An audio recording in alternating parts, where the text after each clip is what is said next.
Welcome, Fernando. Vanakkam, Chennai.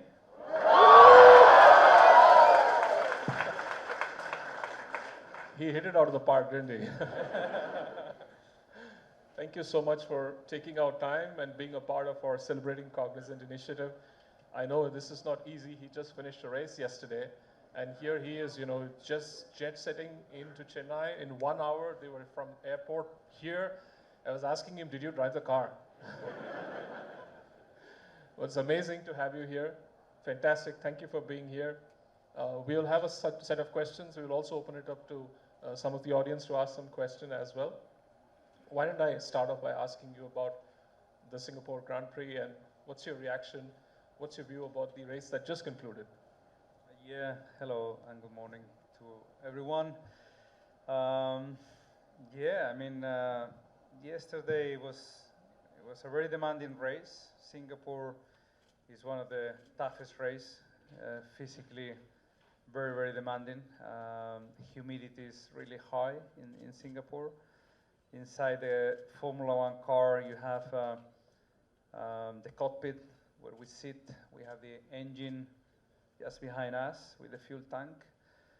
We have all the brakes, electronic boxes, everything around us, which put the cockpit temperature normally around 55 degrees, which is obviously extremely hot, plus the humidity and the street circuits. So Singapore, being in the middle of the city, it doesn't allow any mistake because you will crash into the wall. So yeah, the level of concentration and the level of focus on a street circuit is higher than a normal one. So all in all, tough, but we finished in the points, 4 points for the team, again, P8, consolidating our 5th place in the Constructor Championship.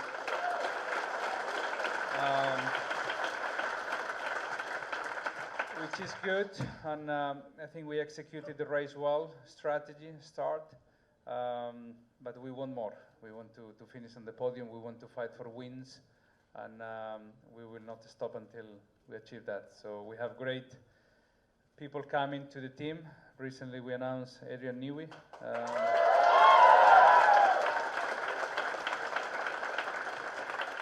Which I was ready to explain who is he, but I think I don't need to.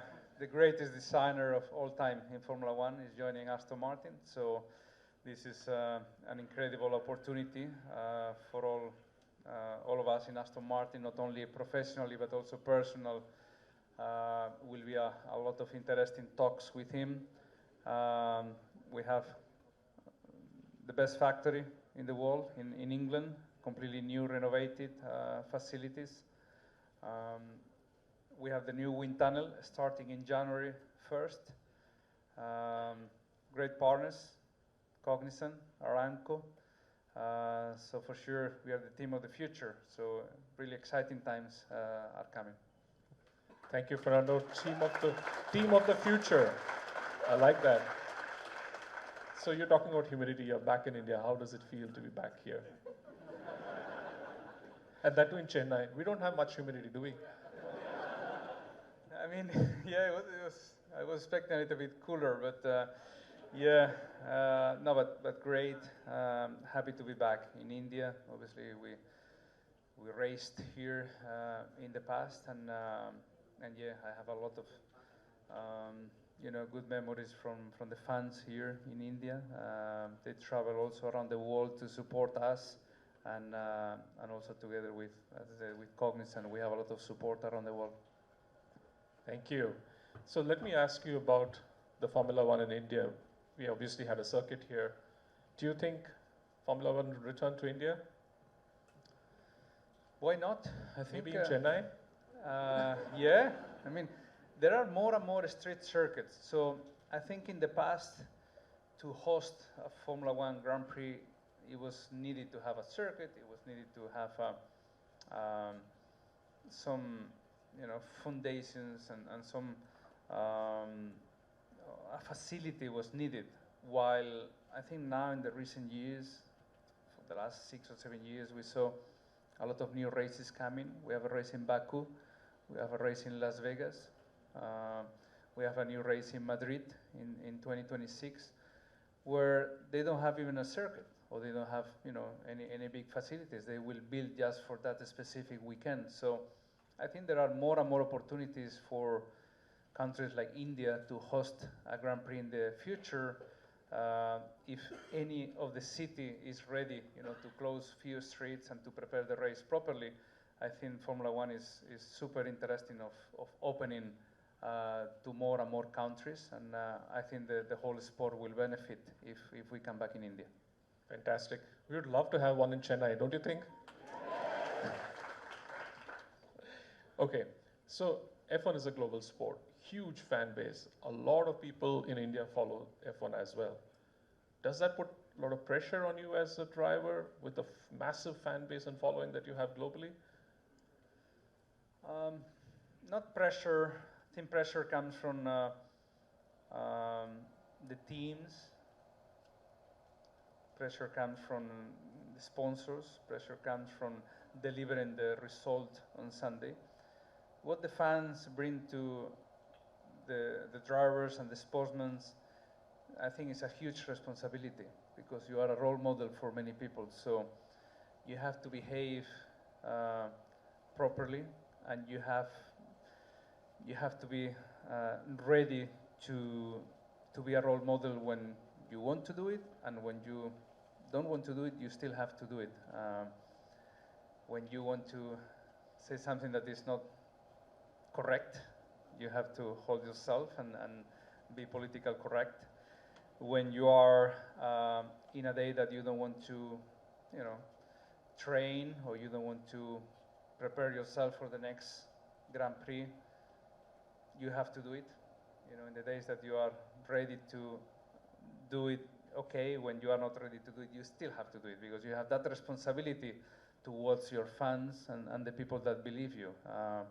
I meet a lot of fans around the world that, you know, they are obviously following Formula One, but in a way they always say, you know, you are my inspiration, you are never giving up, you know, you are a fighter, you know, these kind of things that, you know, it reminds, you know, to yourself that, you know, there are a lot of people watching you or how you approach things. So until you are a driver, or you are in the public, in the spotlight, you need to behave properly. So I think the fans give you a lot of love, give you a lot of motivation, but also huge responsibility to do what they expect from you. I agree. That must be a significant amount of pressure. Fernando, we were talking a little while ago, and Rashmi was asking you a question about intuition. It is a part of the core Cognizant culture. One of our core values is raising the bar. It's about performing, you know, up here and trying to do that consistently. I can't think of a better person who consistently performs up here year after year and has been in the sport for like 2 decades now, right? How do you do that? And you look at the range that he has covered, right? It's endurance rates, it's Le Mans, it's Formula One, and he has more ambitions to do a lot more. How do you continue to perform at that level? How do you keep yourself motivated and sharp? I don't know. I think you need to love what you do, first of all. You have to enjoy everyday life, because I think we are all privileged to do, you know, to have a job that we can enjoy and we can learn first from ourselves, because every day is different. Every day you learn something about yourself, which is very interesting, I always think. But also you have team working with you. In my case and your case, I think it's very similar. There are good days and bad days. You are not always motivated. You are not always 100%, you know, ready, or 100% in your mood to do something. But, you know, there is no problem to raise the hand and, you know, ask help to someone that you have next to you, because maybe he's in one of those days that everything is perfect, you know, and you will take that energy from him, and vice versa. Maybe the next week you will be the one leading the trend. So I think teamwork, rely on the people that are next to you, In Aston Martin, for example, we have 1,000 people working for these two cars. Each of these 1,000 people is a key part of our success, from the one that is building the car on the track and the mechanics, the pit stops, the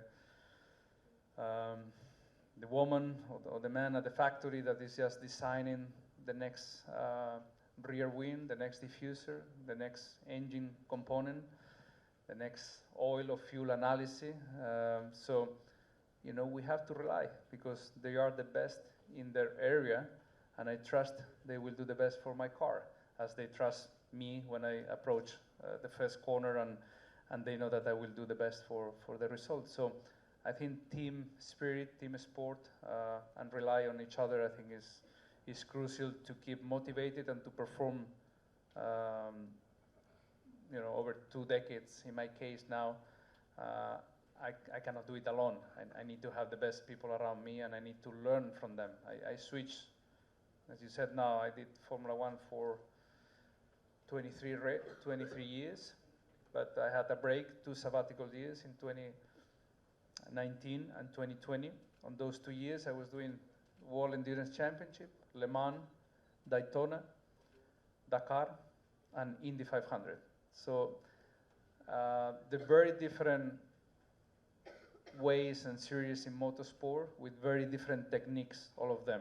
You cannot drive the same a Formula One car or a Le Mans car that has to do 24 hours to win the race, or the Dakar Rally that you have to go through the dunes and the gravel around Saudi. So I have to learn, and I have to start from zero in many of those categories, and surround myself of the best drivers in the world, specifically on that series, and learn from them and be humble. There is no problem to accept that I had no idea how to drive a rally car, but day by day improving and learning from them until I was able to compete in the toughest rally in the world. Excellent. I'm just listening to you and reflecting the point that you made about being a role model. I think every characteristic you take in that box, it's humility, it's the ability to work hard, understand the importance of the team which comes together, performing at the top level, learning from people around you. Amazing.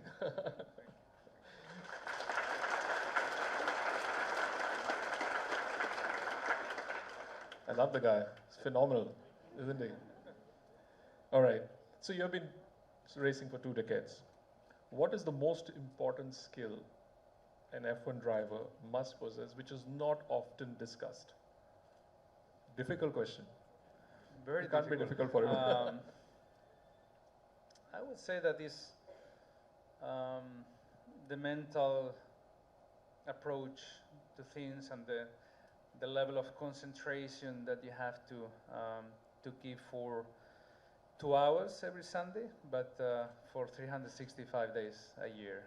You cannot leave Formula One without committing yourself to this sport. I think it's a everyday job, from the breakfast time to your training regime to the conversations you have with your engineers and how to improve the car for the next race. And then in the race itself, I think we all know how to drive cars fast, but there are moments in the race that you need to use that aggressive approach in order to make some places at the start, the first corner. There are some other moments of the race that you have to be smart and take care of the tires, the battery on the engine, on the hybrid engine.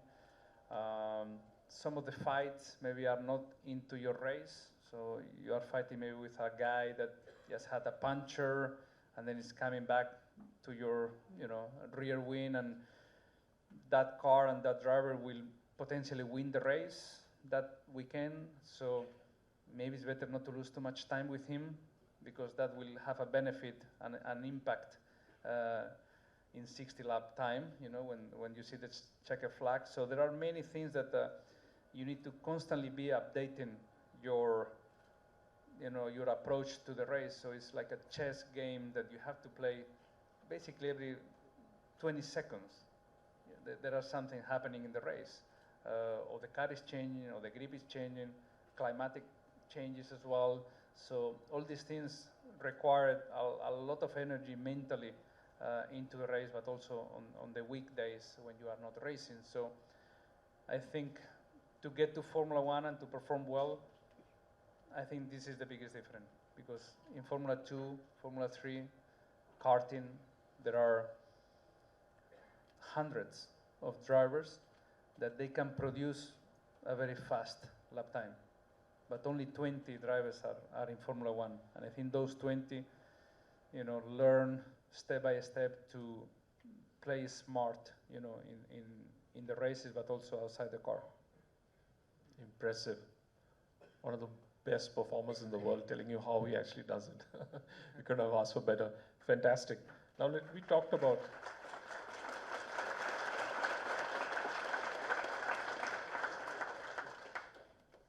So we talked a little bit about machine and sensors a little while ago. Can you talk a little bit about how technology is leveraged by drivers like you and how it enhances your performance? We are data-driven for sure in Formula One. It's all about data. It's all about sensors in the car. In a Formula One car, we have 16,000 sensors, 16. So you can imagine the amount of people we have looking at the computers and telling us what is right, what is wrong, even though the best sensor in the car is the driver. Because sometimes we have contradictory opinions on what the car is doing. And eventually they find out that we were right.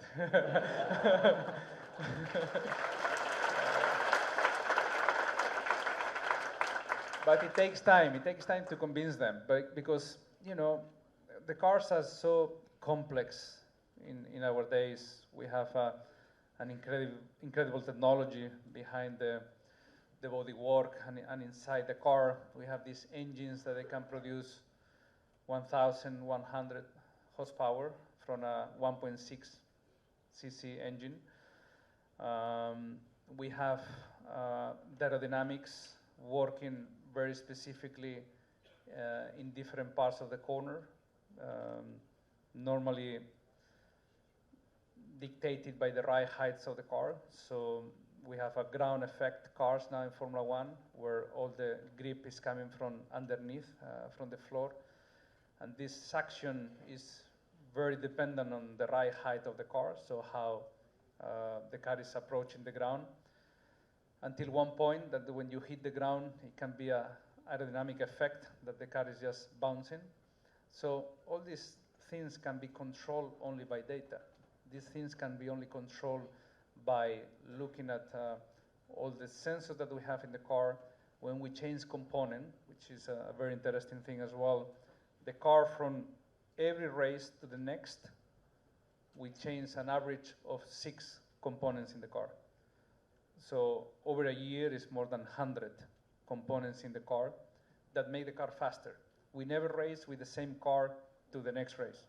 There is always an improvement that it was driven by data analysis, understanding of what can be improved, design that part thanks to all the data that we have also in the factory from previous experiments and previous tests that we did.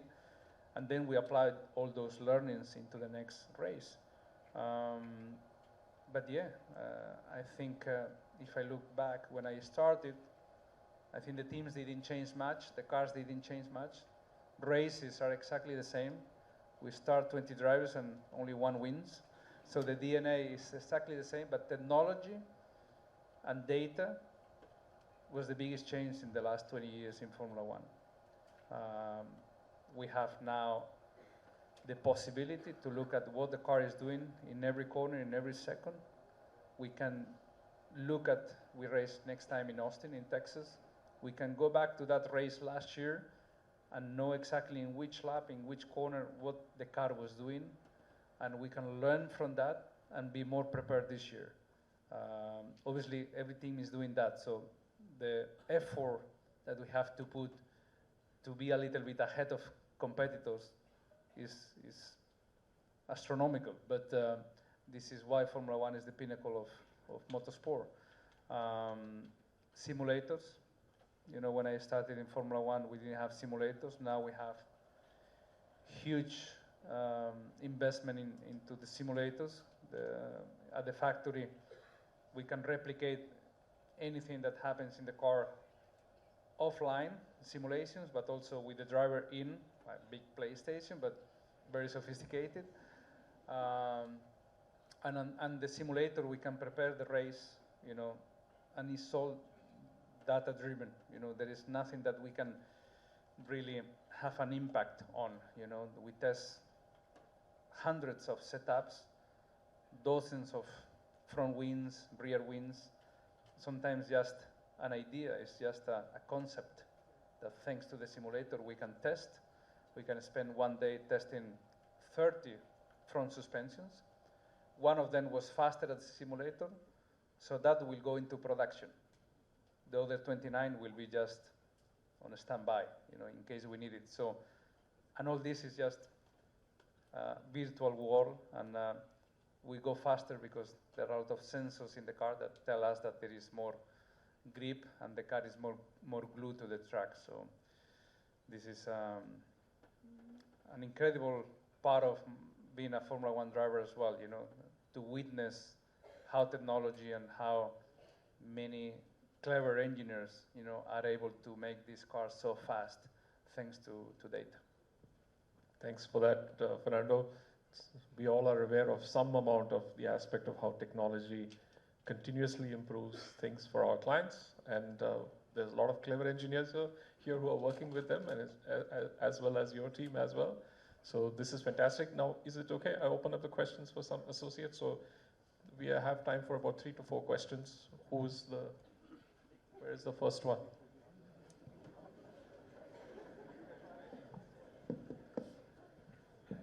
Hi. So one of our Cognizant values is work is one, which is obviously very relevant to F1 as well. How important is the relationship between a driver and an engineer to achieve success in the F1? It's extremely important. Just to give you an example, yesterday on a normal race, we have to rely on our engineers, and we have to communicate with them before the race into the last detail before jumping in the car, that without that we cannot even probably, you know, perform a race into a certain level. So we have our performance engineer. He's just taking care of all the things that we can change on the steering wheel. So from the brake balance, the engine braking, the differential, all the sensors that we have in the car that we can control as well. We have the pit limiter to go at 80 kph on the pit lane. There are so many things that I need to discuss with him before the race to have everything under control that, you know, people cannot imagine. And then I go to my race engineer. We talk about the setup. We talk about the tire pressure. We talk about how to raise the car in the optimal and more efficient way to the checkered flag. We have the strategy engineer. I go to him. He tells me we will stop in lap 23 because the tires, we think that the life will be around 30 laps, so we don't want to go to the age of the tire. Then we will feed the hard tires. If we see competitors stopping earlier than lap 23, we may switch to 2 stops. And then I go through all these steps, you know, before jumping in the car, that the communication and the relationship between the driver and the engineer is crucial. You know, without them and without their expertise and their knowledge about their own area, you know, we will never be able to extract the maximum from the car. So we are a team. We work united, as I think everyone is doing the same here at Cognizant, and it's the only way to succeed, you know, in this high performance environment that we are all in these days in the world. Hello, Fernando. Yeah, who's next? It's here. Here.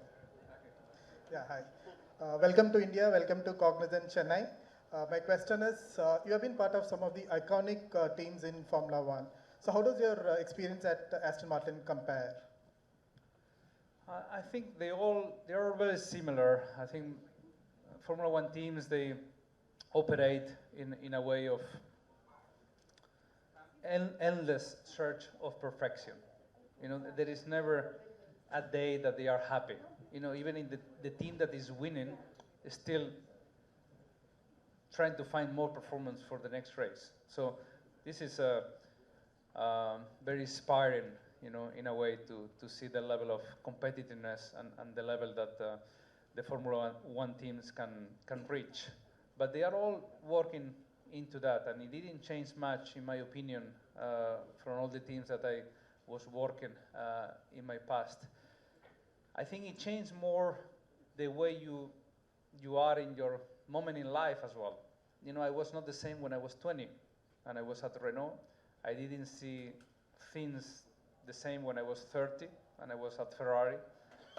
And I don't see things now at 40 when I'm in Aston Martin. I think you are more mature, you are more aware of things. And I think Aston Martin is the most, I think, determined team that I've been in my career. The commitment of this team, the vision of our leader, Lawrence Stroll, is something that I never saw before, and probably the results also that Aston Martin achieved in 3 years that Aston Martin exists has been unprecedented in the sport, with 8 podiums last year, for example. And now the signing of Adrian Newey as well.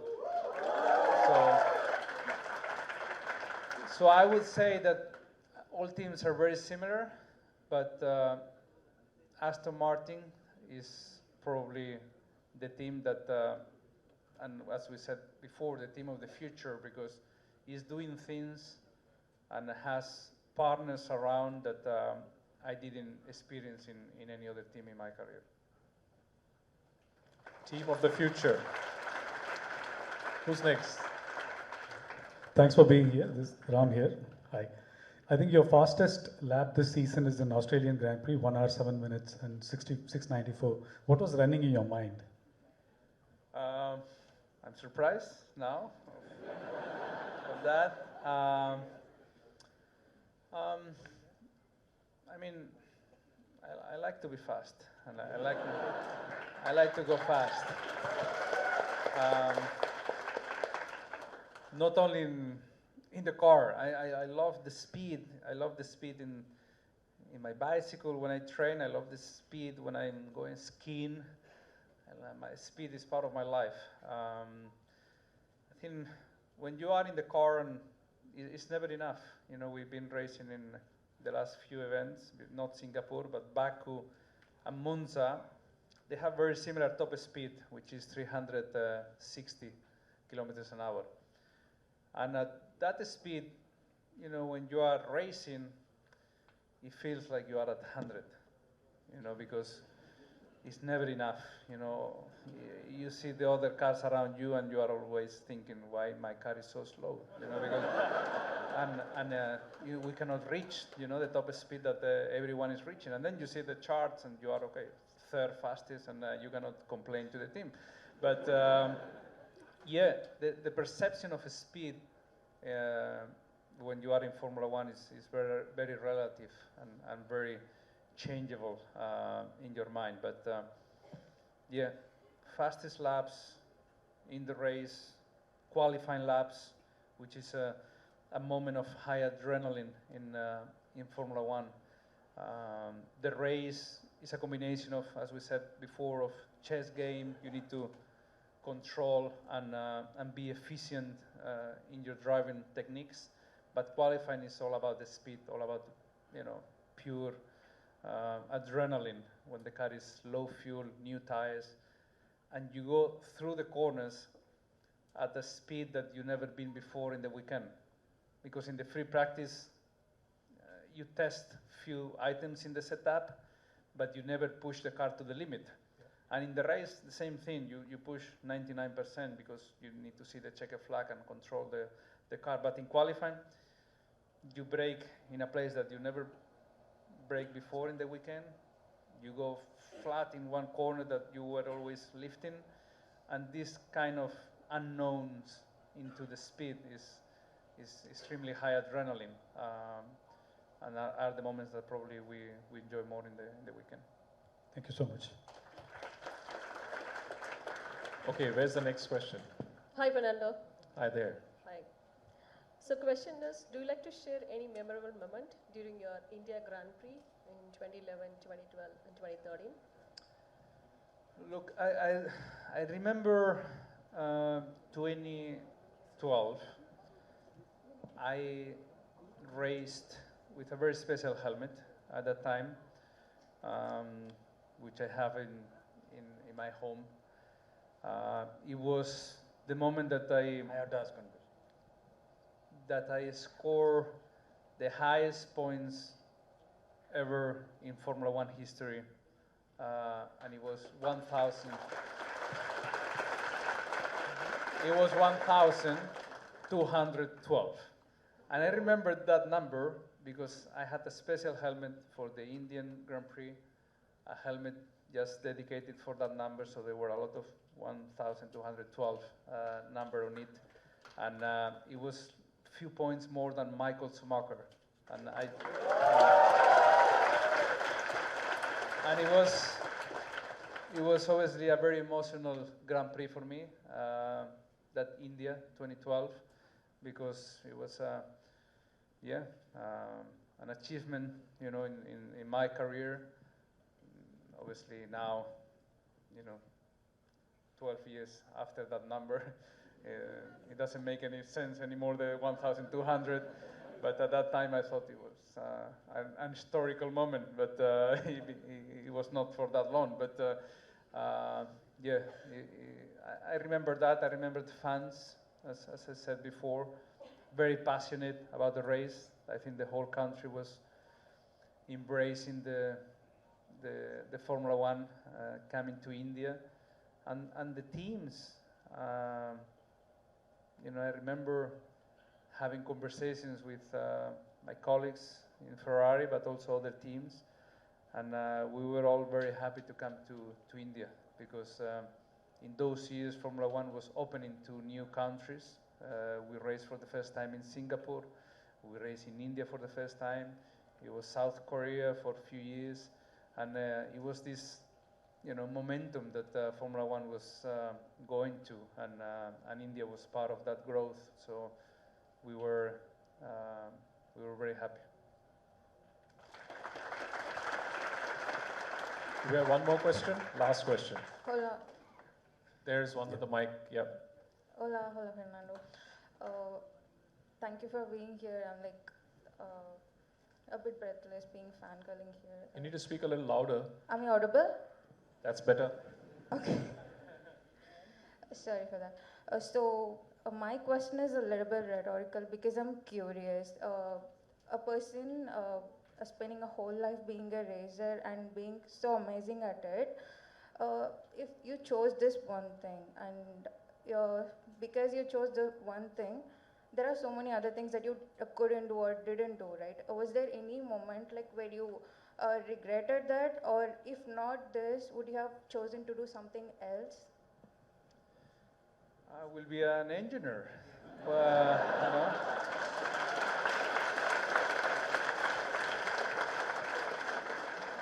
You have this great campus. You have,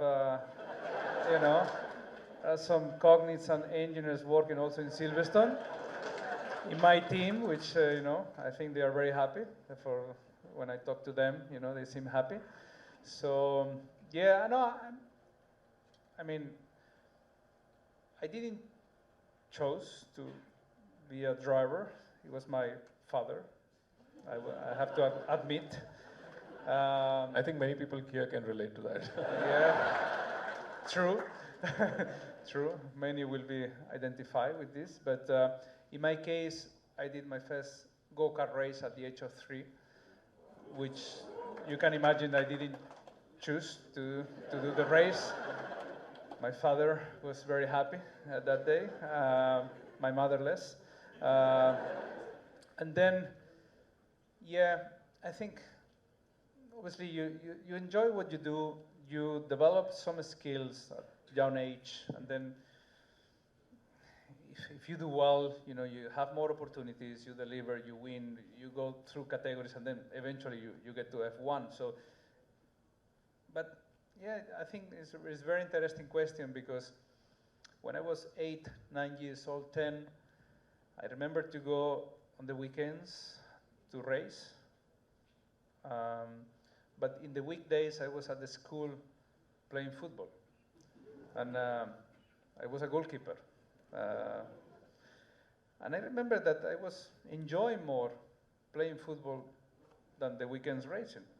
But I couldn't tell my father. And then in football, there are hundreds, thousands of players. In Formula One, there are only 20, so it was more appealing, more exclusive. But no, jokes apart, I think I missed a lot of things in life. I'm aware of that. I didn't have a normal school time. I was missing a lot of time. I was just racing in Italy and different countries. I was doing the exams in the following weeks, and I was just struggling a little bit. At the age of 19, I became Formula One driver. First time I was in a disco, I was 29. So I missed a lot of things. But, you know, I think I was happy with my life. I'm happy with my life. I still miss things. I don't have kids. Something that I want to have, you know, as a personal goal in the next years, not too long, hopefully. And yeah, there are things that they came not as planned when I was 15 or 16. I probably imagined a different life. But I'm not sure what I will do if I was not a Formula One driver, because I never had a moment to think of, and I never had 2 weeks without one steering wheel on my hands. So I'm not probably able to think what even the future will bring to me, because when I stop racing, I go a little bit into the unknown in my case, because I never had any other life. But again, you know, I will not be shy to surround myself with a family, with friends, with the Aston Martin family as well. You know, after being 23 years in Formula One, I think I can be useful for the team in a different role, but I can use my experience to help the team for sure, and you know, and enjoy the journey. I think we are all here to enjoy ourselves, and you know, the life put me into this path, and now I will enjoy the journey. Thank you.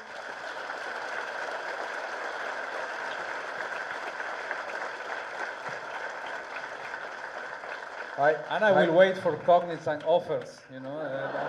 I will be free. Hi, Alonso. Yeah, one more question.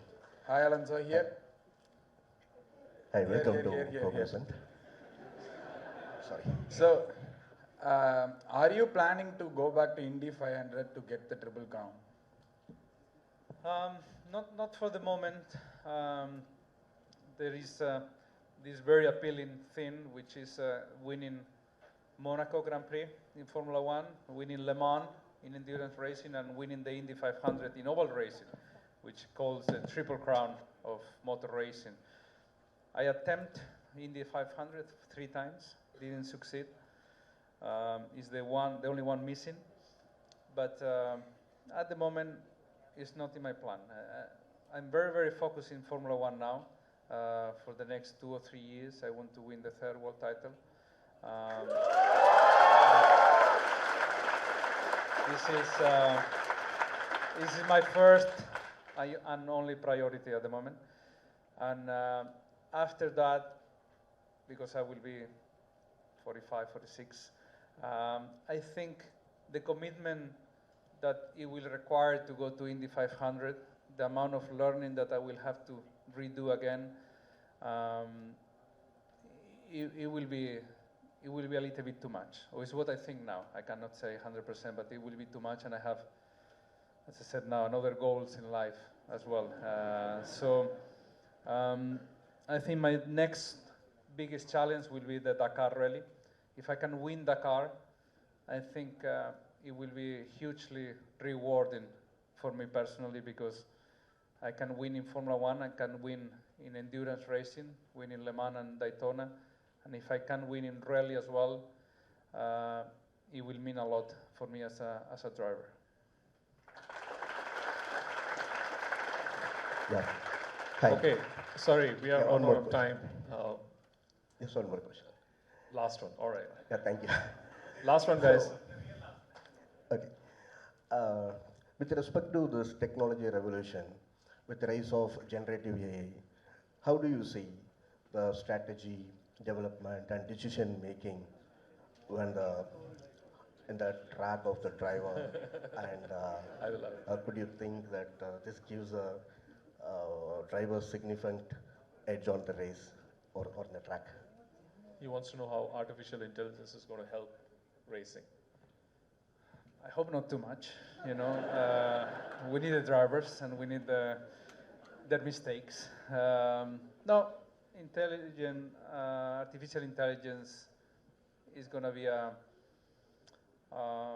I'm curious to see. Obviously, in Formula One, it's not allowed for many things. It's very regulated.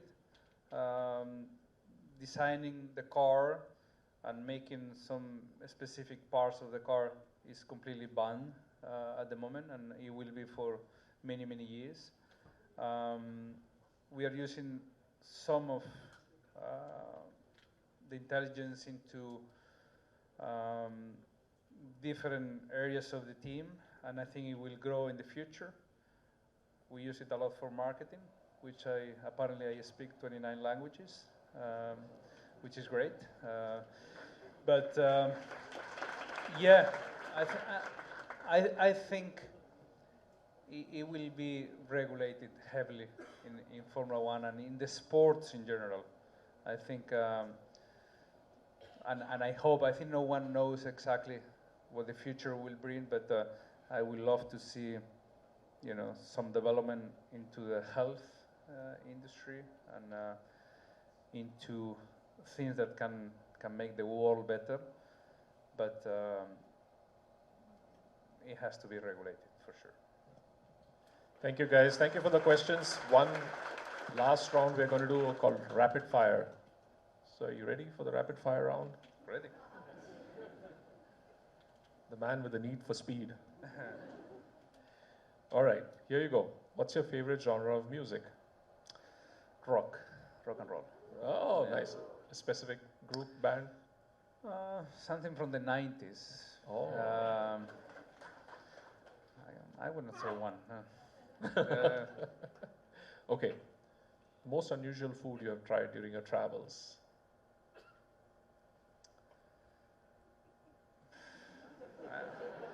I'm very conservative. But I think I tried in Kenya, in Africa, once. I think giraffe or something like that, which I wanted to forget, and I remember now. So, yeah, it was all good, but yeah, strange. Do you have a pre-meal race? Do you have pre-race meal? I eat before the race always the same thing, which is rice with chicken. Rice is your favorite food? Yes. We have plenty of it in Chennai. All right, the last one. Coffee or Indian masala tea? Coffee for the moment. Guys, thank you. Fernando. Come on, let's make him hear Chennai.